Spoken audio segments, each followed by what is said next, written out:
Hello students, now we'll discuss next topic in absorption of water. But before we understand types of absorption, first we have to study what is transpiration. Transpiration का concept clear होगा then हम different types of absorption study कर सकते हैं. First transpiration है क्या, और आगे हम छोटे छोटे टॉपिक्स करेंगे related to transpiration, like types of transpiration क्या है, what is the significance of transpiration, हमें नेचर में ट्रांसपिरेशन क्यों मिलता है. And very well saying is transpiration is an necessary evil. So ये आपने बहुत ही बार सुना होगा बचपन से. आई थिंक 6th क्लास से हमारे पास साइंस स्टार्ट हो जाती है and we study transpiration. But for MSc level और फॉर सीएसआर एग्जाम आपको ट्रांसपिरेशन में थोड़ा सा लिटिल हायर स्टडीज करना होता है क्वेश्चन पॉइंट ऑफ व्यू से. नेक्स्ट हम पढ़ेंगे कौन से फैक्टर्स हैं जो ट्रांसपिरेशन को अफेक्ट करते हैं. अगर हमें फैक्टर्स पता होंगे तो उसको हम यूज कर सकते हैं अपनी कल्टीवेशन स्टडीज में, कमर्शियल प्रोजेक्ट्स में. अगर हमें आइडिया है कि प्लांट्स कैसे ट्रांसपायर कर रहा है, कैसे आप उसकी ट्रांसपिरेशन को कम कर सकते हो, एब्जॉर्प्शन को बढ़ा सकते हो एंड ऑल फैक्टर्स. देन हम करेंगे डिफरेंट स्टेप्स, और डिफरेंट स्टेप्स में कौन से बेसिक सेल्स हैं जो ट्रांसपिरेशन प्रोसेस में इन्वॉल्व होते हैं. गार्ड सेल्स होते हैं और हम उसमें एक पोर कंसीडर करते हैं, स्टोमेटल ओपनिंग एंड क्लोजिंग. तो वो मैकेनिज्म भी हमें स्टडी करना है और डिफरेंट स्टेप्स ऑफ ट्रांसपिरेशन भी देखना है. तो ये डिफरेंट टॉपिक्स हैं जो हम एक ट्रांसपिरेशन टॉपिक के अंडर पढ़ेंगे. आप डिफरेंट सब टॉपिक्स हम 1 by 1 कंसीडर करेंगे. सबसे पहले हमारे पास है टाइप्स ऑफ ट्रांसपिरेशन. अब ट्रांसपिरेशन प्रोसेस क्या है, I think you all must know. Transpiration is loss of water in the form of vapours. This is very important. आपको ये क्लियर होना चाहिए कि वाटर किस फॉर्म में लॉस किया जाता है by plants. Loss of water in the form of vapours by aerial parts of plant. Aerial parts का मतलब क्या हम ले रहे हैं, जो अबव ग्राउंड पार्ट्स हैं, मतलब रूट्स, और उसमें आपको ट्रांसपिरेशन नहीं मिलेगा. हमें ट्रांसपिरेशन कहाँ मिलेगा, जो पार्ट्स प्लांट के एयर में है, एरियल पार्ट्स आप उनको कह रहे हो. और वहां से लॉस ऑफ वाटर होता है, किस फॉर्म में होता है, वाटर वेपर्स की फॉर्म में होता है. अभी हम ये मानते हैं कि जितना भी वाटर एब्जॉर्ब किया प्लांट्स ने, अपनी एब्जॉर्प्शन तो वो करते रहते हैं क्योंकि वाटर तो चाहिए प्लांट्स की ग्रोथ के लिए. तो जितना एब्जॉर्ब करते हैं नियरली 2 to 3% वो यूज कर पाते हैं, और हम कहेंगे 98 to 99% of water absorbed is lost by transpiration. मतलब काफी ह्यूज अमाउंट ऑफ वाटर जो है वो लूज किया जाता है. फिर भी नेचर में आपको ट्रांसपिरेशन मिल रहा है, there must be a reason. ठीक है, तो पहले हमें टाइप्स देखने हैं, उनके फैक्टर्स देखने हैं, तब हम ये देखेंगे कि सिग्निफिकेंस क्या है, क्यों नेचर में आपको ये प्रोसेस मिलता है. सबसे पहले टाइप्स हमने किस बेसिस पे कैटेगराइज किया है कि कौन सा पार्ट है जहां से लॉस ऑफ वाटर हो रहा है बेसिकली. तो टाइप्स में आपके पास 3 टाइप्स आती हैं. फर्स्ट इज stomatal transpiration,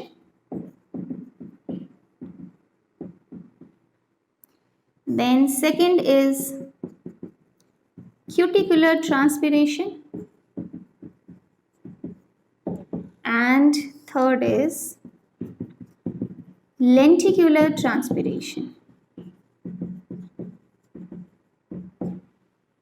ठीक है, 3 types as the name suggest. आपको नाम से ही पता चल रहा है कि कौन कौन सी टाइप हमने किस बेसिस पे कहा.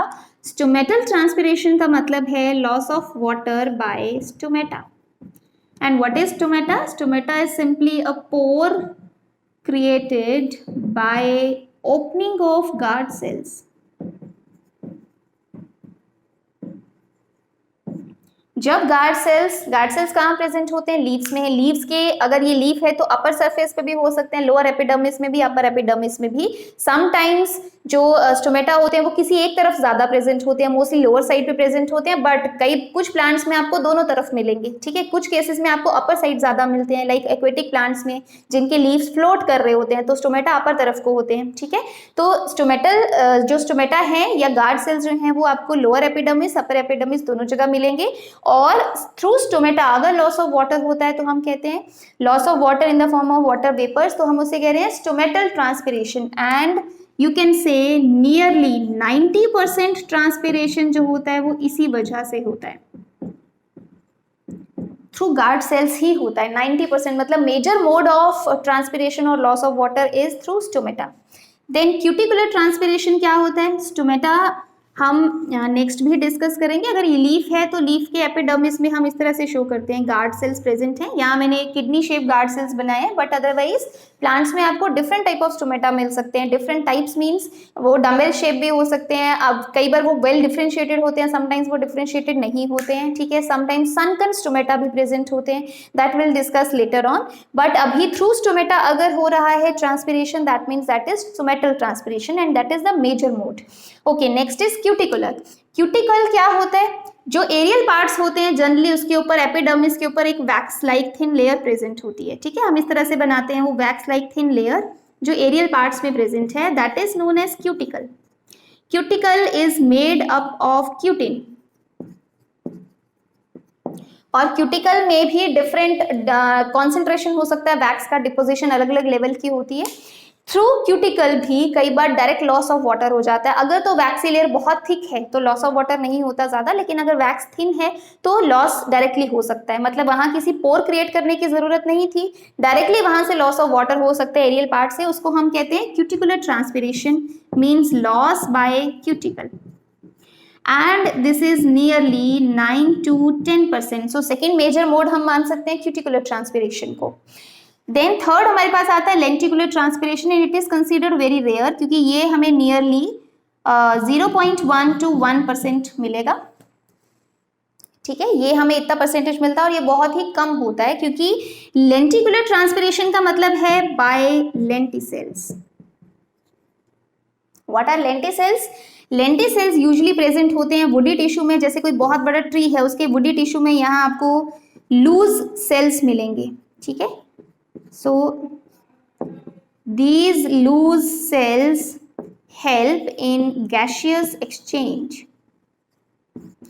क्योंकि वुडी टिश्यू जो होता है उसमें बार्क होती है हर जगह, तो उसमें गैसियस एक्सचेंज प्रॉपर नहीं हो पाता। तो बहुत सारे वुडी प्लांट्स जो होते हैं वो कई कई जगह पे लेंटिसेल्स डेवलप कर लेते हैं। लेंटिसेल्स में लूज टिश्यू होता है, लूज टिश्यू होगा तो उसमें स्पेसेस बहुत ज़्यादा होते हैं, स्पेसेस ज़्यादा होते हैं तो वहाँ गैसियस एक्सचेंज ईजी हो जाता है। अब क्योंकि वहाँ पे गैसियस एक्सचेंज है, वहाँ पे ईजिली एयर मूव कर सकती है और वो लूज टिश्यू है, तो वहाँ से वाटर का लॉस भी हो जाता है। तो ये वुडी टिश्यू में भी प्रेजेंट हो सकता है। समटाइम्स कुछ फ्रूट्स होते हैं, फ्रूट्स की जो स्किन होती है एपिडर्मिस, वहां भी लेंटिसेल्स प्रेजेंट होते हैं। तो हमें दो जगह पे लेंटिसेल्स मिलते हैं, या तो वुडी टिश्यू में या समटाइम्स किसी फ्रूट्स में।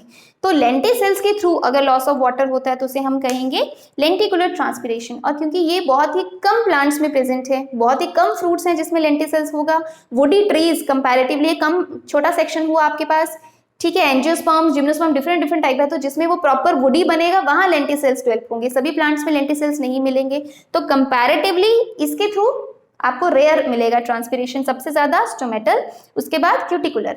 समटाइम्स ट्रांसपिरेशन के लिए एक और टाइप एक्सप्लेन किया जाता है जिसे हम कहते हैं फॉलियर ट्रांसपिरेशन। अगर फॉलियर वर्ड यूज किया है तो फॉलियर का मतलब होता है लीव्स। तो जब हम फॉलियर ट्रांसपिरेशन कह रहे हैं, that means loss of water by leaves. अगर हम प्लांट पार्ट के अकॉर्डिंग, मतलब यहाँ हमने डिसाइड किया था अकॉर्डिंग टू द स्ट्रक्चर या जो पार्ट जहाँ से एक्चुअल लॉस हो रहा है, यहाँ पे हम देख रहे हैं कौन सा मेजर पार्ट है, प्लांट का मेजर ऑर्गन है जो कि ट्रांसपिरेशन में इन्वॉल्व है, वो लीव्स हैं। अब फॉलियर में क्या लेंगे? लीव्स में स्टोमेटा भी प्रेजेंट है, लीव्स में क्यूटिकल भी है, तो देखा जाए फॉलियर जो है उसमें हम स्टोमेटल प्लस क्यूटिकल ले रहे हैं, लेकिन सिर्फ किसका? लीव्स का। उसको हम कह देंगे फॉलियर ट्रांसपिरेशन। और फॉलियर ट्रांसपिरेशन भी एक बहुत अच्छा मोड माना जाता है, क्योंकि लीव्स में ही सबसे ज्यादा स्टोमेटा प्रेजेंट है, क्यूटिकल भी वहां प्रेजेंट होगा तो वहां से लॉस होता है, तो उसे आप फॉलियर ट्रांसपिरेशन कहेंगे। सो ये हमने types of transpiration, first topic we have done types of transpiration. Types of transpiration किस बेसिस पे हमने लिया कि कौन सा एक्चुअल में पार्ट है जहां से लॉस ऑफ वाटर हो रहा है। So next subtopic is what is the significance of transpiration? Significance means उसका क्या benefit है प्लांट को जिसकी वजह से प्लांट ट्रांसपिरेशन शो करता है। Significance में आपके पास 2-3 पॉइंट्स हैं। नंबर 1, अगर ट्रांसपिरेशन नहीं होगा तो एब्जॉर्प्शन ऑफ वाटर नहीं होता है। सो ये हम डिटेल में करेंगे, बट जो पैसिव एब्जॉर्प्शन प्लांट्स में देखा गया absorption of water, that is due to transpiration process. तो अगर ट्रांसपिरेशन प्रोसेस ना चले तो एब्जॉर्प्शन भी नहीं होगा, तो दैट मीन्स ट्रांसपिरेशन जरूरी है। जरूरी क्यों है? क्योंकि प्लांट्स को क्या एब्जॉर्ब करना है? वाटर। अब प्लांट पानी के साथ साथ मिनरल्स भी एब्जॉर्ब करता है, तो उसको आप कह सकते हो एब्जॉर्प्शन ऑफ मिनरल्स भी हम टर्म यूज कर सकते हैं, और we can say translocation of minerals. तो ऑब्वियसली वो सॉइल से मिनरल्स भी तभी गेन कर सकता है जब वाटर एंटर करेगा, वाटर तभी एंटर करेगा जब एब्जॉर्प्शन होगा। तो प्लांट को मिनरल्स भी चाहिए, वाटर भी चाहिए, दोनों के एब्जॉर्प्शन में कौन हेल्प कर रहा है? Process transpiration. थर्ड, क्योंकि पानी जो है वो एब्जॉर्ब हो रहा है और थ्रू लीव्स या जो एरियल पार्ट्स हैं वो बार बार वाटर लॉस कर रहे हैं, तो क्या होता है, जो भी पार्ट ऑर्गन जो है वाटर लूज करता है वो पार्ट ऑब्वियसली कूल रहता है, क्योंकि बार बार वो वाटर का लॉस कर रहा है, ठीक है। तो उसको कूल रहने में हम कह सकते हैं इसको थर्मो रेगुलेशन में कौन हेल्प कर रहा है? ट्रांसपिरेशन। अदरवाइज क्या होगा, बहुत ब्राइट सनलाइट है अगर, तो प्लांट जो है उसके एरियल पार्ट्स हीट अप कर सकते हैं, हीट अप करेंगे तो उससे सबसे बड़ा प्रॉब्लम क्योंकि एंजाइम्स वर्क कर रहे होते हैं प्लांट टिश्यू के अंदर, तो एंजाइम्स अगर ज्यादा हीट ले लेंगे तो ऑब्वियसली वो डीनेचर कर जाएंगे, प्लांट का सारा सिस्टम अच्छे से वर्क नहीं कर पाएगा।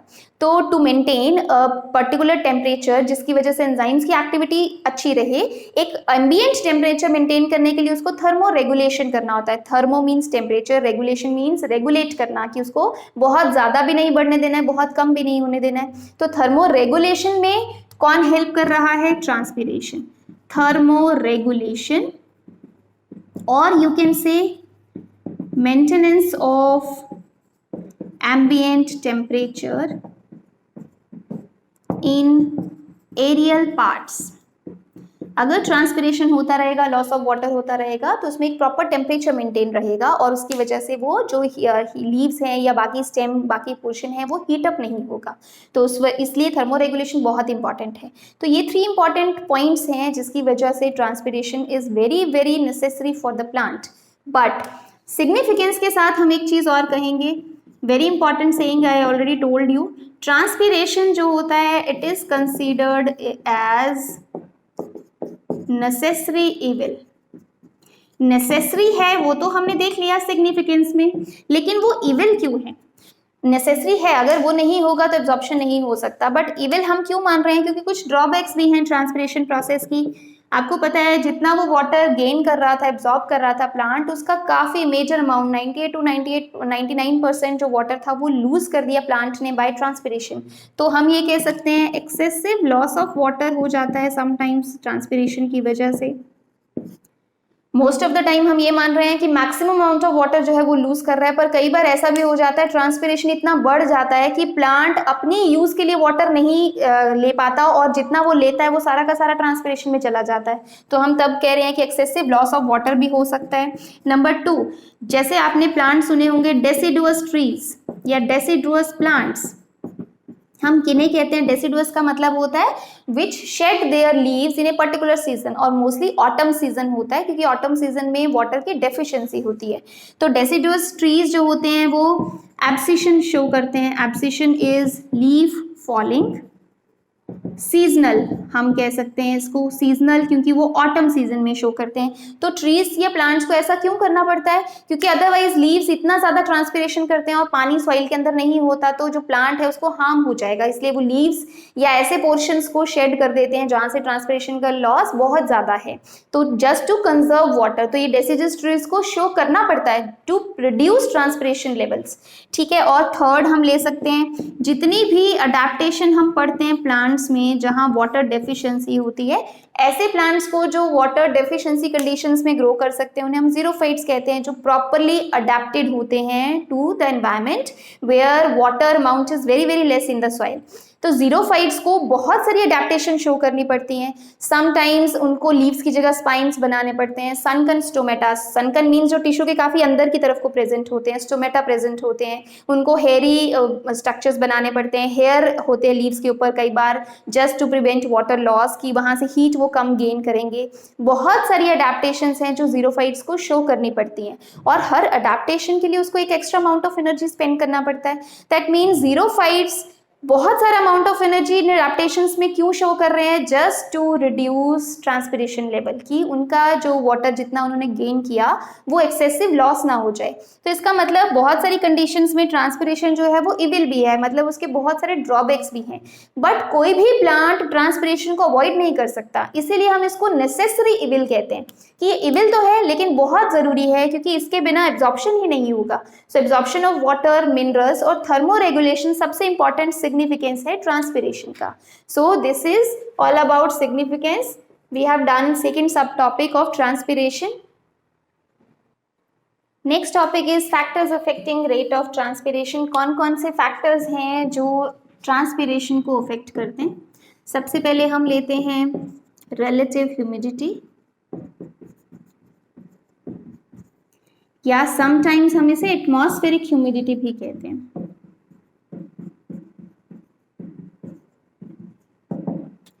रिलेटिव ह्यूमिडिटी और एटमॉस्फेरिक ह्यूमिडिटी। ह्यूमिडिटी क्या होता है? Amount of water present in the environment. Air में कितना पानी है उसको हम ह्यूमिडिटी की टर्म्स में एक्सप्रेस करते हैं। अगर मैं कहती हूँ ह्यूमिड एयर है तो इसका मतलब अमाउंट ऑफ वाटर ज्यादा है, और अगर मैं कहती हूँ ड्राई एयर तो इसका मतलब अमाउंट ऑफ वाटर बहुत कम है। ठीक है, तो हम इसको परसेंटेज फॉर्म में भी एक्सप्रेस करते हैं, हम कंपैरिजन फॉर्म में। तो ह्यूमिडिटी के साथ ट्रांसपिरेशन का क्या रिलेशन है? सपोज ये हम प्लांट शो कर रहे हैं, प्लांट में हमने यहाँ शो कर दिया guard cells, guard cells open, यहाँ स्टोमेटा के थ्रू वाटर का लॉस हो रहा है। ठीक है, अब जो स्टोमेटा है वो वाटर बाहर रिलीज कर रहे हैं, तो ऑब्वियसली बाहर जो एनवायरनमेंट है, जो एयर है, उसमें पानी कम होगा, तभी तो जल्दी जल्दी वाटर वहां से लूज होता जाएगा। अगर पहले ही पानी बहुत ज्यादा है बाहर तो जगह नहीं मिलेगी वाटर मॉलिक्यूल्स को अब बाहर मूव करने के लिए। अगर इस गार्ड सेल के अराउंड बहुत सारा वाटर ऑलरेडी प्रेजेंट है, ऑलरेडी बहुत सारे वाटर मॉलिक्यूल्स हैं, तो हम कहेंगे ह्यूमिड एयर है। ह्यूमिडिटी अगर ज्यादा है तो इसका मतलब वाटर मॉलिक्यूल्स बाहर बहुत ज्यादा हैं। अगर बहुत ज्यादा हैं तो उसको जगह नहीं मिलेगी वाटर मॉलिक्यूल्स को नेक्स्ट और बाहर आने के लिए, तो जो रेट ऑफ ट्रांसपिरेशन है वो कम हो जाएगा। मतलब जब ह्यूमिडिटी ज्यादा तो रेट ऑफ ट्रांसपिरेशन कम। लेकिन अब मैं आपको कहती हूँ कि एक्चुअल में जो बाहर की एयर थी वो बहुत ही ड्राई है। ठीक है, तो अगर गार्ड सेल्स के आसपास एयर ड्राई है, कोई वाटर मॉलिक्यूल्स या बहुत कम प्रेजेंट है, तो जल्दी जल्दी लॉस होगा वहां से। ड्राई एयर में इजीली जो वाटर मॉलिक्यूल्स हैं वो बाहर आएंगे, गर्म हवा जो भी होगी या ड्राई एयर होगी वो जल्दी से उसको पास ऑन कर देगी, फिर से एक वेकेंट साइट्स क्रिएट हो जाएंगे जहां फिर से वाटर मॉलिक्यूल्स आ सकते हैं। लेकिन ह्यूमिड एयर होगी तो कोई वेकेंट साइट्स नहीं है जहां पे वाटर मॉलिक्यूल मूव कर पाएगा। तो इससे हमें पता चल रहा है कि जब ह्यूमिडिटी कम है तो रेट ऑफ ट्रांसपिरेशन हाई, जब ह्यूमिडिटी ज्यादा है तो rate of transpiration come. That means हम कह सकते हैं that transpiration shows inverse relation with humidity. Humidity जब कम होगा मीन्स ड्राई एयर तो ट्रांसपिरेशन ज्यादा, ह्यूमिडिटी जब ज्यादा मीन्स ह्यूमिड एयर तो ट्रांसपिरेशन कम। इनवर्स रिलेशनशिप ये शो करता है। ठीक है, सिमिलरली जैसे हमने ह्यूमिडिटी किया वैसे हम एक और फैक्टर कर सकते हैं, टेम्परेचर। टेम्परेचर के साथ क्या रोल होगा? ऑब्वियसली अगर टेम्परेचर हाई है एनवायरमेंट का तो गर्मी ज्यादा है, टेम्परेचर हाई है, गर्मी ज्यादा है, तो प्लांट जो होगा उसको भी वाटर की डेफिशिएंसी ज्यादा फील होगी। तो बाहर अगर गर्मी ज्यादा है, हीट अप हो रहा है सब कुछ चीजें, तो ज्यादा से ज्यादा पानी का लॉस होगा। हमें गर्मी में ज्यादा प्यास लगती है, सेम कंसेप्ट वही। तो टेम्परेचर अगर हाई है तो ट्रांसपिरेशन का रेट भी हाई, अगर टेम्परेचर कम है तो रेट ऑफ ट्रांसपिरेशन भी कम रहेगा। तो टेम्परेचर के साथ हम जो रिलेशनशिप कहेंगे वो कैसा होगा? Direct. Means transpiration is high if temperature is high and transpiration is low, rate of transpiration is low if temperature is low। ठीक है, तो हम इस तरह से रिलेशन बता सकते हैं। देन थर्ड फैक्टर हम ले सकते हैं विंड। ठीक है, विंड के साथ क्या रिलेशन है? देखो विंड में हमें बहुत सारी टर्म्स दी होती हैं। अगर हमें दिया है स्टैग्नेंट एयर है, if word stagnant is used that means stagnant का मतलब होता है स्टिल, जो हवा चल नहीं रही है, मतलब बहुत ही रुकी हुई है वहां पे। अगर हवा वहीं रुकी है तो क्या होता है, यहाँ से वाटर का लॉस हुआ, ये हवा चल नहीं रही तो वाटर मॉलिक्यूल वहीं उसके आसपास रहेगा, फिर से लॉस हुआ तो वाटर मॉलिक्यूल यहीं, फिर से लॉस हुआ तो वाटर मॉलिक्यूल यहीं। स्टिल एयर में क्या होता है, पहले ट्रांसपिरेशन से लॉस होता जा रहा है लेकिन वो वाटर मॉलिक्यूल्स उसके आसपास ही इकट्ठे हैं। तो चाहे ओवरऑल ह्यूमिडिटी ज्यादा नहीं है लेकिन जहां पे लॉस हो रहा है उसके आसपास वाटर की सैचुरेशन होती जाएगी। वाटर मॉलिक्यूल्स बढ़ते जाएंगे क्योंकि वो कहीं भी मूव नहीं कर रहे हैं। मूव क्यों नहीं कर पा रहे हैं? क्योंकि एयर मूव नहीं कर रही है। तो ऐसी कंडीशन में स्टिल एयर में रेट ऑफ ट्रांसपिरेशन लो रहेगा क्योंकि स्टोमेटा के आसपास वाटर की सैचुरेशन ज्यादा है। तो we will say rate of transpiration will be low. ठीक है, अब हमें दिया है अगर मूविंग एयर है, ऑब्वियसली अगर एयर मूव करेगी तो वो अपने साथ वाटर मॉलिक्यूल्स ले जाएगी, फिर से वेकेंट साइट्स क्रिएट हो जाएंगी, तो फिर से और वाटर बाहर निकल सकता है। ठीक है, तो अगर हमें दिया है मूविंग एयर या हमें दिया है दैट विंड इज ब्लोइंग, तो जैसे जैसे हवा की स्पीड बढ़ती जाएगी वैसे वैसे रेट ऑफ ट्रांसपिरेशन भी इंक्रीज करता जाएगा। या इसके कंपैरिजन में मैं कहूंगी रेट ऑफ ट्रांसपिरेशन क्या होगा? हाई। स्टिल एयर में रेट ऑफ ट्रांसपिरेशन लो था, लेकिन मूविंग एयर में रेट ऑफ ट्रांसपिरेशन क्या होगा? हाई। बट मूविंग एयर की स्पीड कितनी जा सकती है जिसमें हम कहेंगे रेट ऑफ ट्रांसपिरेशन बढ़ता जाएगा? अगर सपोज जो मूविंग एयर है उसकी स्पीड इतनी ज्यादा हो जाती है कि उसको हम वायलेंट स्पीड में लेते हैं, मतलब स्टॉर्म हम कंसीडर कर रहे हैं, तूफान आ गया है, तो क्या रेट ऑफ ट्रांसपिरेशन और बढ़ जाएगा? नो। तूफान अगर आ जाता है मींस अगर हम स्पीड मैक्सिमम लेते हैं और we can say storm condition है, स्टॉर्मी कंडीशन है, that is considered as stress for plants. तो प्लांट्स ये नहीं करेगा कि वो अपना ट्रांसपिरेशन और ज्यादा बढ़ा देगा। प्लांट जो है स्टॉर्म कंडीशन को क्या लेगा? स्ट्रेस। और स्ट्रेस कंडीशन में हमेशा याद रखना दैट स्टोमेटा आर क्लोज्ड। अगर स्टोमेटा ही क्लोज हो गए तो मतलब रेट ऑफ ट्रांसपिरेशन फिर से रिड्यूस कर जाएगा, फिर से लो हम कहेंगे। ठीक है, तो एयर के साथ हम इसको ऐसे रिप्रेजेंट करते हैं। इसमें आप डायरेक्ट और इनडायरेक्ट रिलेशन क्लियरली नहीं बता सकते क्योंकि आपको देखना पड़ेगा कैसा टाइप का हमें एयर दिया है। लो हमें मिलेगा स्टॉर्मी में और स्टेगनेंट में, और हाई हमें मिलेगा अगर मूविंग एयर है और एक जेंटल स्पीड के साथ वो मूव कर रहा है। ठीक है, तो ये हमारे पास थर्ड फैक्टर हो गया विंड। नेक्स्ट फैक्टर हम लेंगे लाइट। सो लाइट के साथ भी आप रिलेशन कैसे बता सकते हो? जो स्टोमेटा होते हैं दे open during light condition and close during night condition. मतलब जब डार्क कंडीशन होता है तो वो क्लोज हो जाते हैं, जब लाइट कंडीशन होती है तो वो ओपन हो जाते हैं। तो उस वे में हम रिलेट कर सकते हैं, जैसे लाइट कंडीशन होगी हम कहेंगे स्टोमेटा विल ओपन। जितने स्टोमेटा ओपन होते जाएंगे दैट विल इंक्रीज ट्रांसपिरेशन। ठीक है, और जब डार्क कंडीशन है तो स्टोमेटा क्लोज होते जाएंगे, जैसे जैसे वो क्लोज होते जाएंगे इसका मतलब डार्क कंडीशन में रेट ऑफ ट्रांसपिरेशन क्या होता जा रहा है? कम होता जा रहा है। अब नेक्स्ट फैक्टर हम क्या ले सकते हैं? CO2 concentration. CO2 कॉन्सेंट्रेशन का बहुत इंपॉर्टेंट रोल है। नेचर में जितनी CO2 है उसके अकॉर्डिंग हमारे स्टोमेटा वर्क कर रहे हैं। प्लांट्स में वो स्टोमेटा जो है वो गार्ड सेल्स के मतलब जो ओपनिंग होती है तो स्टोमेटा ओपन, तो स्टोमेटा जो है लॉस ऑफ वाटर तो कर रहे हैं, साथ में गैसियस एक्सचेंज में भी रोल प्ले करते हैं फोटोसिंथेसिस के लिए, जो बहुत इंपॉर्टेंट है। लेकिन अगर एटमॉस्फेयर में या जब हम लैब कंडीशंस में भी एक्सपेरिमेंट्स करते हैं, if we increase CO2 to very high concentration that is considered as a stress। तो अगर CO2 कॉन्सेंट्रेशन बहुत हाई दिया जाता है तो प्लांट के लिए अगेन ये स्ट्रेस कंडीशन है। और हमें पहले ही पता है, हमने पहले स्टॉमी में भी किया कि अगर स्ट्रेस कंडीशंस हो जाती हैं तो प्लांट क्या करता है? Plant will close stomata. अगर स्टोमेटल क्लोजर हो जाता है तो ऑब्वियसली रेट ऑफ ट्रांसपिरेशन क्या कर जाएगा? डिक्रीज। सो CO2 कॉन्सेंट्रेशन के साथ भी हम इस तरह से देखेंगे वेरिएशन।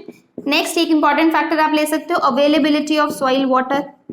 ऑब्वियसली क्योंकि जो ट्रांसपिरेशन है वो एब्जॉर्प्शन ऑफ वाटर में हेल्प कर रहा है, लेकिन ट्रांसपिरेशन चलने के लिए वाटर गेन करना जरूरी है। अगर सॉइल में वाटर ही नहीं है तो ट्रांसपिरेशन कैसे चल पाएगा? तो ट्रांसपिरेशन का रेट अपने आप कम हो जाएगा क्योंकि लिमिटिंग फैक्टर वाटर है। वाटर ही नहीं है तो एब्जॉर्ब क्या होगा? तो अवेलेबिलिटी ऑफ सॉइल वाटर जितना ज्यादा है उतना ट्रांसपिरेशन रेट अपना मैक्सिमम रेट अचीव कर सकता है। अगर availability of soil water minimum है ही नहीं तो ट्रांसपिरेशन का रेट भी क्या कर जाएगा? डिक्रीज कर जाएगा। So it is very important factor for transpiration. Last factor is atmospheric pressure.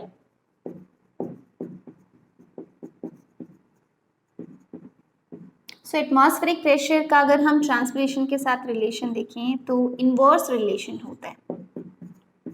Means if atmospheric pressure is low that means transpiration is high। ठीक है, रिलेशन हमें पता चल गया। अब कई बार क्वेश्चन में आपको दो रीजन्स एक्सप्लेन करने होते हैं कि अगर हिल्स और प्लेन्स को हम कंपेयर करते हैं तो दोनों में आपको जो ट्रांसपिरेशन का रेट है वो किस तरह से मिलेगा। ठीक है, सो अगर हमारे पास दो रीजन्स दे रखे हैं, एक हमें हिली एरिया दे रखा है और एक हमें दिया है प्लेन एरिया, तो हिल्स और प्लेन्स में दो चीजें वेरी करती हैं, एक तो टेम्परेचर और दूसरा है एटमॉस्फेरिक प्रेशर। दो चीजों के बेसिस पे हम ट्रांसपिरेशन पे क्या इफेक्ट होगा वो बता देंगे, बाकी फैक्टर्स को हम कांस्टेंट मान रहे हैं, देन हम कंपैरिजन कर रहे हैं। तो हिल्स में लो टेम्परेचर है और लो ही एटमॉस्फेरिक प्रेशर है। अगर हम प्लेन्स की बात करें तो हाई टेम्परेचर है और हाई एटमॉस्फेरिक प्रेशर है। ठीक है, अब लो टेम्परेचर है तो टेम्परेचर के साथ तो ट्रांसपिरेशन का जो रिलेशन होता है वो डायरेक्ट होता है, मतलब अगर टेम्परेचर लो तो ट्रांसपिरेशन भी लो। सो लो टेम्परेचर की वजह से ट्रांसपिरेशन कैसा होगा, low rate of transpiration.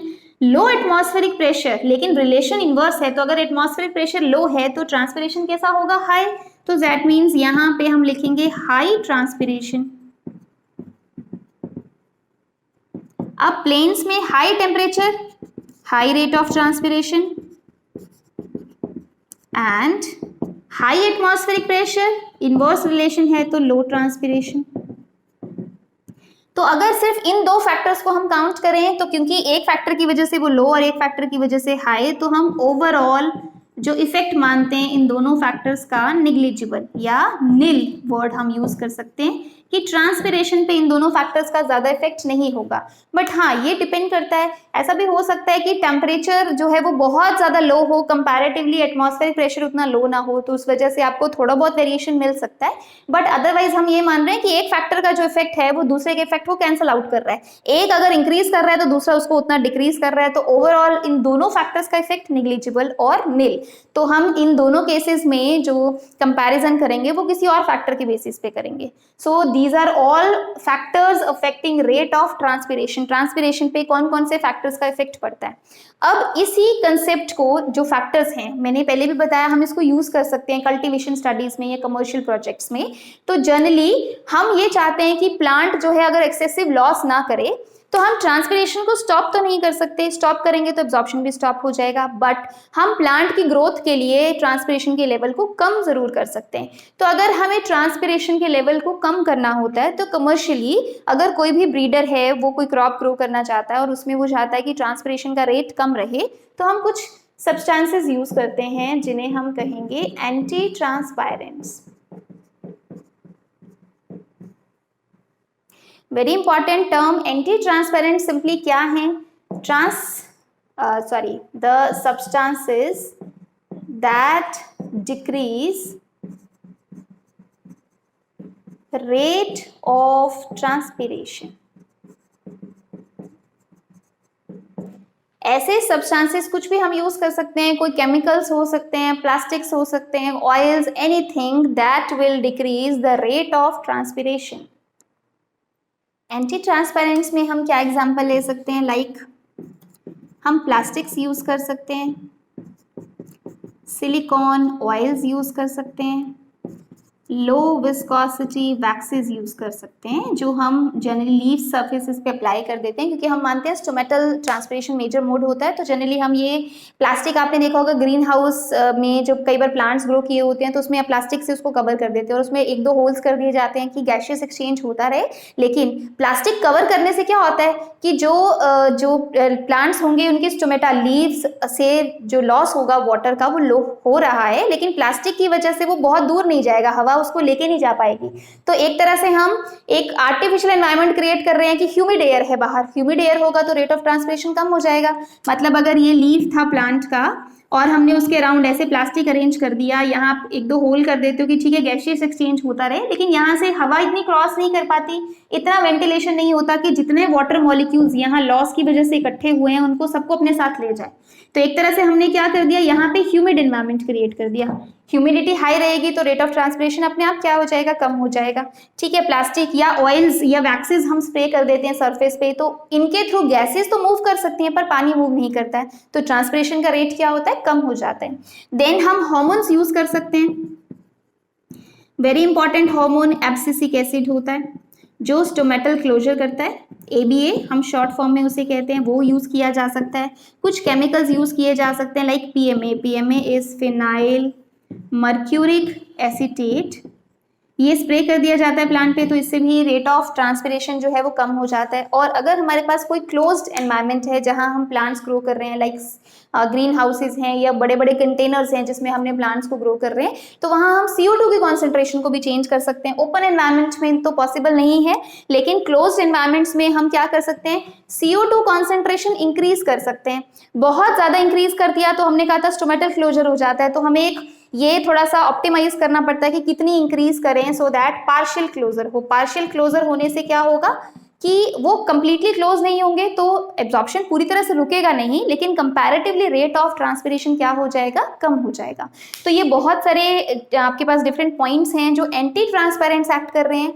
Anti transparent जो ट्रांसपिरेशन रेट को कम कर रहे हैं, इतना ही कम करना है कि जिससे एक्सेसिव लॉस ना हो लेकिन प्लांट का एब्जॉर्प्शन चलता रहे वैसा ही, तो जिससे प्लांट की ग्रोथ होती रहे लेकिन एक्सेसिव लॉस ना हो, वो हम कमर्शियल सिस्टम में इसको यूटिलाइज करते हैं। So next is steps of transpiration. So transpiration ultimately कैसे अचीव किया जाता है, उसमें आपके पास 3 स्टेप्स हैं मेजर। फर्स्ट स्टेप हम ये मानते हैं कि जो वाटर है वो मेसोफिल सेल से ऐसे एरिया में आ जाता है, ऐसी कैविटी में जो नियर टू गार्ड सेल्स होता है, जिसको हम सब स्टोमेटल कैविटी कह देते हैं, क्योंकि ये जो पोर है this is stomata. So stomata के जस्ट साथ में जो स्पेस है, जो इंटरसेलुलर स्पेस है, 2 सेल्स के बीच का स्पेस, उसे हम कह देंगे सब stomatal cavity. So diffusion of water into सब stomatal cavity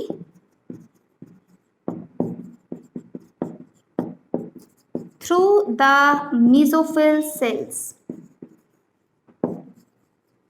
This is the structure of leaf. I think all of you know about the various parts, but let me again explain. First, सबसे ऊपर जो layer हमें मिल रही है that is cuticle. हमने पहले कहा एरियल पार्ट्स में जो एपिडर्मिस होता है, above lower and upper epidermis दोनों में क्यूटिकल प्रेजेंट होगा. This is the upper epidermis and this is the lower epidermis. Between 2 epidermis जितना भी टिश्यू होता है उसे हम कहते हैं मेसोफिल टिश्यू। तो अब हम कलेक्टिवली ये लिख सकते हैं कि जितना भी ये सारा टिश्यू है this is mesophyll. Mesophyll is the photosynthetic tissue जिसमें बहुत सारा क्लोरोफिल होता है, जो हमने डॉटेड शो किया that is chlorophyll, chloroplast sorry, उसमें बहुत सारा क्लोरोफिल प्रेजेंट होता है। ठीक है, अब आपके पास जो मेसोफिल है वो एक ही तरह के सेल्स भी हो सकते हैं, समटाइम्स वो डिफरेंशिएटेड होते हैं इनटू 2 टाइप ऑफ सेल्स जो हमने बनाए हैं। एक 1 to 2 लेयर्स जो होती हैं वो कॉम्पैक्ट सेल्स की होती हैं। कॉम्पैक्ट सेल्स हम उन्हें कह रहे हैं जिनके बीच में कोई स्पेस नहीं है, तो कॉम्पैक्ट सेल्स को हम कह देते हैं palisade parenchyma. Parenchyma you know जो लिविंग सेल्स होते हैं, और जो लूज टिश्यू होता है मेसोफिल में ही एक और टाइप जिसमें बहुत सारे बीच में स्पेसेस होते हैं, ये आपको दिख रहे हैं, उसको हम कह देते हैं स्पॉन्जी पैरेन्काइमा। ठीक है, सो हमारे पास मेसोफिल टिश्यू की 2 टाइप्स होगी, palisade parenchyma and spongy parenchyma. Otherwise ऐसा भी हो सकता है कि एक लीफ में किसी प्लांट में पूरा का पूरा स्पॉन्जी पैरेन्काइमा हो, किसी में पूरा का पूरा पैलिसेड हो, और समटाइम्स डिफरेंशिएटेड होता है, एक तरफ को पैलिसेड यूजुअली अपर साइड और लोअर साइड पे स्पॉन्जी।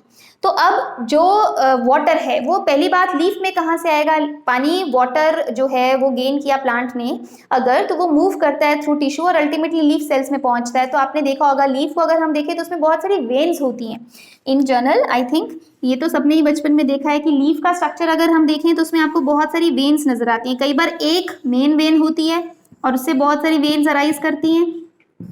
समटाइम्स आपने ऐसे भी देखा होगा जिसमें मल्टीपल मेन वेन्स आपको नजर आती हैं। तो कैसा भी स्ट्रक्चर हो, जो वेन्स हैं उसमें बेसिकली वेस्कुलर टिश्यू होता है, जाइलम एंड फ्लोएम, और मेन अगर हम लीफ को ऐसे कट कर रहे हैं, ठीक है, ये ट्रांसफर सेक्शन हम यहाँ शो कर रहे हैं, जब हम कट करेंगे तो सेंटर में आपके पास ये वेन दिख रहा है, ये वेन है और इसको हम बंडल्स कहते हैं, इसलिए ये बाहर वाली जो लेयर आ गई इसको हमने कह दिया बंडल शीट। हमने ऐसे कट किया तो ऊपर सबसे अपर एपिडर्मिस, लोअर एपिडर्मिस, बीच का टिश्यू मेसोफिल और वेन्स आपको नजर आएंगी।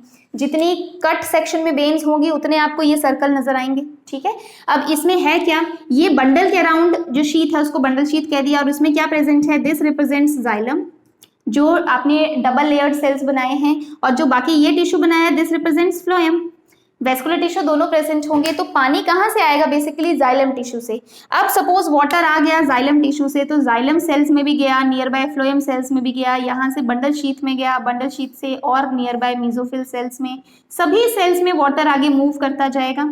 ठीक है, अब सभी की रिक्वायरमेंट पूरी कर ली जाएगी और साथ साथ वाटर जो है अब कहाँ आएगा? मेसोफिल सेल से उस सबस्टोमेटल कैविटी में भी आ जाएगा। जैसे जैसे पानी मूव करता जाएगा सबकी रिक्वायरमेंट पूरी होती जाएगी। अब जो वाटर है वो यहाँ पहुंच गया। तो सबसे पहला स्टेप हमने यही लिखा कि डिफ्यूजन ऑफ वाटर होगा किसमें? सबस्टोमेटल कैविटी में थ्रू मेसोफिल सेल्स, क्योंकि मेसोफिल सेल्स के थ्रू ही यहाँ पहुंचेगा। अल्टीमेटली तो वो जाइलम लेके आया था, पर जाइलम डायरेक्टली यहाँ वाटर नहीं ले सकता, वो मेसोफिल सेल्स को देगा, मेसोफिल सेल्स के थ्रू यहाँ आ गया। तो पहला स्टेप, पानी यहाँ कैविटी में होना चाहिए तभी ट्रांसपिरेशन हो सकता है। इस कैविटी में पानी तभी पहुंचेगा जब जाइलम उसको लेके आएगा।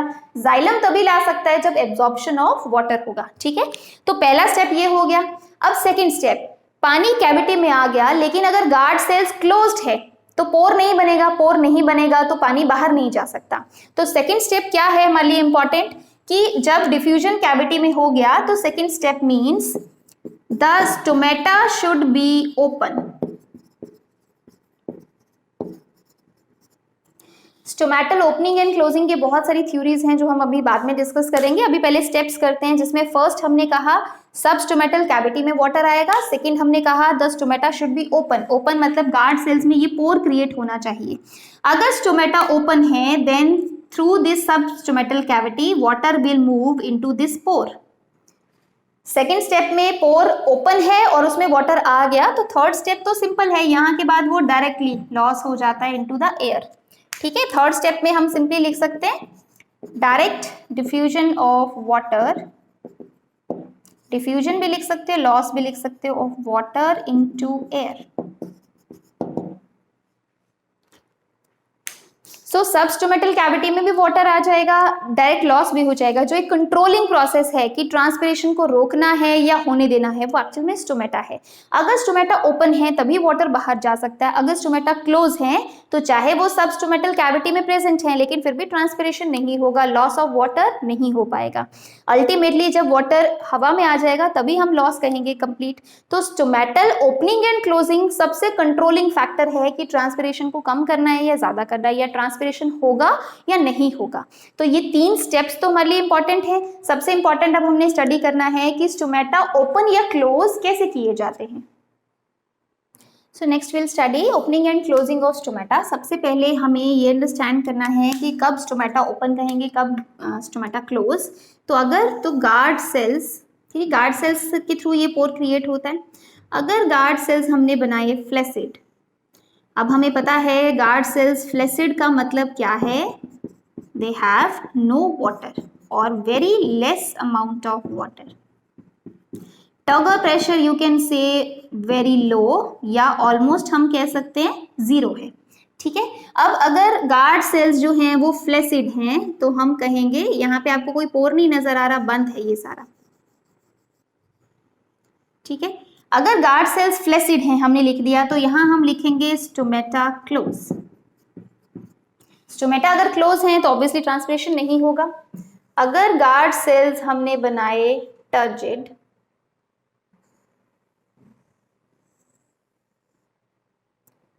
if guard cells are turgid, that means stomata open। यहाँ पे सेंटर में एक पोर क्रिएट हो जाता है, उसे हम कह देंगे स्टोमेटा ओपन। अब क्वेश्चन ये है कि फ्लैसिड गार्ड सेल से टर्जिड गार्ड सेल्स कैसे बनेंगे। ठीक है, हमने एपिडर्मिस में देखा गार्ड सेल्स के दोनों तरफ एपिडर्मल सेल्स प्रेजेंट होते हैं। तो अब कंसेप्ट ये है कि जब गार्ड सेल्स फ्लैसिड होते हैं तो उसमें वाटर नहीं है लेकिन ऑस्मोटिक प्रेशर तो है, मतलब उसमें सॉल्यूट्स तो हैं। अगर सॉल्यूट्स का कॉन्सेंट्रेशन इंक्रीज कर दिया जाए, ज्यादा से ज्यादा सॉल्यूट्स बढ़ा दिए जाएं गार्ड सेल के अंदर, तो ऑस्मोटिक प्रेशर इंक्रीज करेगा। और ऐसा सेल जिसके पास सॉल्यूट्स ज्यादा होते हैं उसकी एबिलिटी टू टेक वाटर वो भी इंक्रीज करती जाएगी।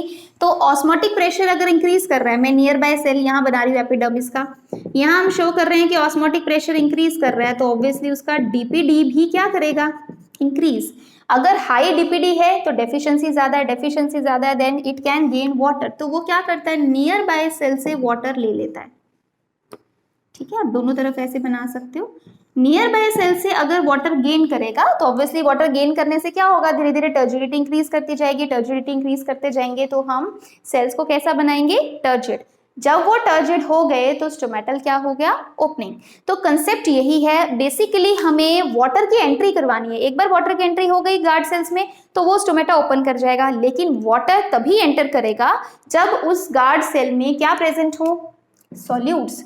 डेफिशिएंसी हाई होनी चाहिए, सॉल्यूट्स का अमाउंट ज्यादा होना चाहिए। तो इसका मतलब हमें ये देखना है कि कौन से सॉल्यूट्स हैं जो गार्ड सेल्स में बढ़ते हैं। जो सॉल्यूट्स गार्ड सेल में बढ़ेंगे उसी से वाटर की एंट्री होगी और गार्ड सेल्स ओपन हो जाएंगे और स्टोमेटा ओपन हो जाएगा, गार्ड सेल्स टर्जिड हो जाएंगे। तो अब कौन से सॉल्यूट्स हैं इसके बेसिस पे बहुत सारी थ्योरीज दी गई हैं, theories that explain opening and closing of stomata. Let's discuss one by one. First theory is starch sugar conversion theory. तो ये सिंपली क्या कहता है कि डे टाइम में क्या होता है, in the guard cells pH increase, और जब इंक्रीज्ड पीएच होती है तो स्टार्च की हाइड्रोलिसिस की जाती है। स्टार्च की हाइड्रोलिसिस से वो अल्टीमेटली ग्लूकोज 1 फॉस्फेट या सिंपली हम लिख सकते हैं ग्लूकोज बन जाता है। यहाँ पे एंजाइम काम करेंगे स्टार्च हाइड्रोलेज। ठीक है, सो अल्टीमेटली हमने जो स्टार्च है वो कॉम्प्लेक्स सबस्ट्रेट है। देखो जब भी हम ऑस्मोटिक प्रेशर की बात करेंगे एक बात क्लियर है कि जो सॉल्यूट होना चाहिए वो सॉल्यूबल होना चाहिए। ऐसा नहीं कि अगर जैसे सपोज हम वाटर में चॉक मिक्स कर देते हैं तो चॉक जो होता है उसमें कंप्लीटली सॉल्युबल नहीं होता, वो आपको पार्टिकल्स नजर आते रहेंगे, तो उससे ऑस्मोटिक प्रेशर पे कोई चेंज नहीं आएगा। लेकिन अगर एक सॉल्युबल सॉल्यूट डालेंगे, लाइक हमने शुगर ऐड कर दिया, सॉल्ट ऐड कर दिया, तो वो हमेशा इंक्रीज करेगा। ठीक है, अब वैसे ही अगर हम एक कॉम्प्लेक्स सबस्ट्रेट ऐड करेंगे जो बहुत कॉम्प्लेक्स है, बहुत सारी यूनिट से बना है, उससे ऑस्मोटिक प्रेशर पे कोई चेंज नहीं आएगा। लेकिन अगर आपने छोटे छोटे मॉलिक्यूल्स ऐड किए, ग्लूकोज ऐड कर दिया, उससे ऑस्मोटिक प्रेशर चेंज होगा। हमें गार्ड सेल्स में ऑस्मोटिक प्रेशर को इंक्रीज करना है, वो तभी इंक्रीज होगा जब नंबर ऑफ सॉल्यूट्स इंक्रीज करेंगे। नंबर ऑफ सॉल्यूट्स सॉल्युबल होने चाहिए। तो क्या होता है, स्टार्च जो होता है, स्टार्च ऑस्मोटिक प्रेशर पे कोई डिफरेंस क्रिएट नहीं करता, लेकिन स्टार्च की हाइड्रोलिसिस से अगर ग्लूकोज बन गया तो ग्लूकोज सॉल्यूट्स हैं और वो ऑस्मोटिक प्रेशर को इंक्रीज कर देंगे। तो ये लिखा है कि डे टाइम पे स्टार्च की हाइड्रोलिसिस होगा, ग्लूकोज बढ़ेगा। ग्लूकोज अगर बढ़ता है that will increase osmotic pressure, that will increase DPD, और अगर डीपीडी इंक्रीज कर गया तो अल्टीमेटली क्या होगा, entry of water into guard cells. ठीक है, सेम वही कंसेप्ट हम पढ़ेंगे, सिर्फ हमने ये देखा कि सॉल्यूट इस थ्योरी के अकॉर्डिंग उसने कौन सा सॉल्यूट दिया, glucose. But this theory was rejected क्योंकि ऐसा भी देखा गया बहुत सारे सेल्स, बहुत सारे प्लांट्स में ग्लूकोज का कॉन्सेंट्रेशन इतना ज्यादा इंक्रीज नहीं करता है कि उसके बेसिस पे हम कहें कि टर्बो प्रेशर चेंजेस आपको मिल गए। तो ये वर्क कर सकता है नो डाउट, लेकिन ये यूनिवर्सल नहीं है, सभी प्लांट्स में आपको ऐसा मिले ऐसा जरूरी नहीं है। जब हमें स्टोमेटल, क्योंकि हम ओपनिंग क्लोजिंग दोनों पढ़ रहे हैं, यहाँ पे एंट्री हो गया अगर वाटर का गार्ड सेल्स में, तो ऑब्वियसली स्टोमेटल क्या हुआ, ओपनिंग। ठीक है, जब क्लोजिंग करना होता है तो क्या होगा, सेम इसी को रिवर्स केस में पढ़ेंगे। तो जब डार्क कंडीशंस आ जाती हैं तो पीएच डिक्रीज कर जाता है, पीएच डिक्रीज कर जाता है तो हाइड्रोलिसिस नहीं हो रहा, हाइड्रोलिसिस नहीं हो रहा, और दूसरा क्या होगा, ग्लूकोज से फिर से क्या बना दिया जाएगा, स्टार्च। अगर ग्लूकोज से स्टार्च बन जाएगा तो ऑस्मोटिक प्रेशर डिक्रीज कर जाएगा, तो जो वाटर टर्जिड सेल्स, जो गार्ड सेल्स में गेन किया था, वही वाटर गार्ड सेल्स लूज कर देंगे। So guard cells will lose water. अगर गार्ड सेल्स ने वाटर लूज कर दिया तो ऑब्वियसली दे बिकम फ्लैसिड, और अगर वो फ्लैसिड बन जाएंगे तो हमें पता है that will close stomata. So reverse process हम कहेंगे, डार्क में ग्लूकोज से स्टार्च बनेगा और स्टोमेटा क्लोजर हो जाएगा। डे टाइम में क्या होगा, ग्लूकोज बनेगा, ऑस्मोटिक प्रेशर इंक्रीज करेगा, स्टोमेटल ओपनिंग हो जाएगा। लेकिन as I said already that this theory is not universal. तो आपको बहुत सारे प्लांट्स में ये थ्योरी के अकॉर्डिंग गार्ड सेल्स की ओपनिंग एंड क्लोजिंग या स्टोमेटा की ओपनिंग क्लोजिंग नहीं मिलता है। Second theory is synthesis of organic compounds.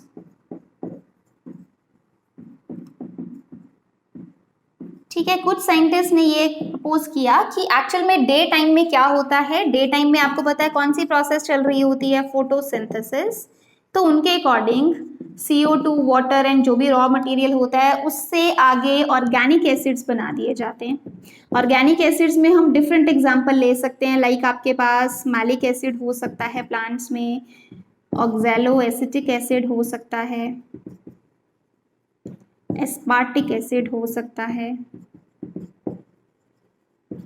ठीक है, डिफरेंट एसिड्स हमें मिलते हैं। तो ये ऑर्गेनिक एसिड्स होते हैं जो एक्चुअल में ऑस्मोटिक प्रेशर इंक्रीज करते हैं। आगे का प्रोसेस तो सेम है। मींस यहाँ पे पहली वाली थ्योरी के कंपैरिजन में उसने ग्लूकोज को इंपॉर्टेंट सॉल्यूट माना था, इसने किसको माना? ऑर्गेनिक एसिड्स को। और ऑब्वियसली डार्क जब कंडीशन होगी तो फोटोसिंथेसिस नहीं होगा। कोई फोटोसिंथेसिस अगर नहीं होगा तो कोई एक्यूमुलेशन भी नहीं होगा ऑर्गेनिक एसिड्स का। अगर एक्यूमुलेशन नहीं होगा तो ऑस्मोटिक प्रेशर डिक्रीज कर जाएगा, जो पहले इंक्रीज किया था इनकी वजह से।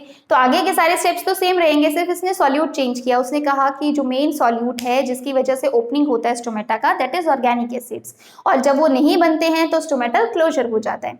लेकिन ये थ्योरी भी यूनिवर्सल नहीं है, क्योंकि बहुत सारे प्लांट्स में ऐसा देखा गया कि फोटोसिंथेसिस से इतना ज्यादा बिल्डअप नहीं हो पाता है ऑर्गेनिक एसिड्स का कि उसकी वजह से हम कहें स्टोमेटल क्लोजर हो जाता है। और सेकेंड थिंग, फोटोसिंथेसिस तभी काम कर सकता है जब CO2 का गेन हो, और CO2 गेन करने के लिए भी स्टोमेटल ओपनिंग जरूरी है। तो पहले कैसे स्टार्ट हो जाएगा जब हम कहेंगे कि अभी उसने CO2 गेन ही नहीं किया था। तो ये थ्योरी भी हम कह सकते हैं, बहुत सारे प्लांट्स हैं जिनमें ऑर्गेनिक एसिड्स का बिल्डअप मिला है, but it is not universal. तो आप हर प्लांट के लिए इस थ्योरी को अप्लाई नहीं कर सकते हो। सो सेकेंड थ्योरी भी यूनिवर्सल नहीं है।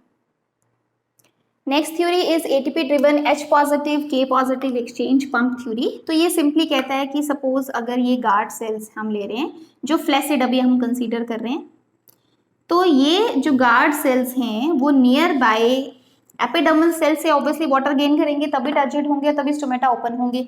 तो ये थ्योरी जो हमने सेकेंड थ्योरी पढ़ा ऑर्गेनिक एसिड्स का, उसी के कंसेप्ट को लेता है, लेकिन उसको थोड़ा सा उसने मॉडिफाई किया। सो साइंटिस्ट सेड कि एक्चुअल में गार्ड सेल्स की मेम्ब्रेन में एक पंप प्रेजेंट होता है जिसको हम H positive K positive exchange pump कहते हैं। सो इसलिए इसका नाम भी यही रखा गया है। और जो पंप्स होते हैं मोस्टली वो ATP के बेसिस पे वर्क करते हैं, तो इसलिए हम इसको ATP ड्रिवन कह रहे हैं, एक्टिव प्रोसेस होती है। सो अब होता क्या है, गार्ड सेल्स में फोटोसिंथेसिस की वजह से क्या होता है, कुछ बिल्डअप हो जाता है ऑर्गेनिक एसिड्स का। पहली थ्योरी के अकॉर्डिंग ऑर्गेनिक एसिड सफिशिएंट थे, बट ये थ्योरी ये कहता है कि ऑर्गेनिक एसिड्स का बिल्डअप इतना ज्यादा नहीं मिला था कि जिसके बेसिस पे टर्बो प्रेशर चेंजेस मिल जाएं। ऑर्गेनिक एसिड बन गए, सपोज हम मैलेट ले रहे हैं, मैलिक एसिड बना।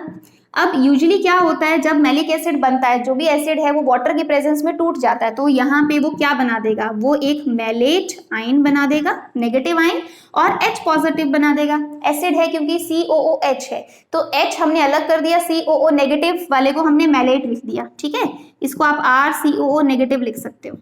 अब जो मैलेट आयंस हैं उनकी वजह से ऑस्मोटिक प्रेशर चेंजेस हो सकते हैं, बट H पॉजिटिव जो होता है वो ज्यादा ऑस्मोटिक प्रेशर पे चेंज नहीं करता। pH हम कह सकते हैं इंक्रीज कर रहा है, H पॉजिटिव की वजह से डिक्रीज कर रहा है, एसिडिक होता जा रहा है, लेकिन जो मैलेट आयंस हैं वो ऑस्मोटिक प्रेशर पे ज्यादा जो डिफरेंस है वो क्रिएट कर सकते हैं। तो अब क्या होता है, जो एक्सचेंज पंप प्रेजेंट होता है वो H पॉजिटिव K पॉजिटिव है।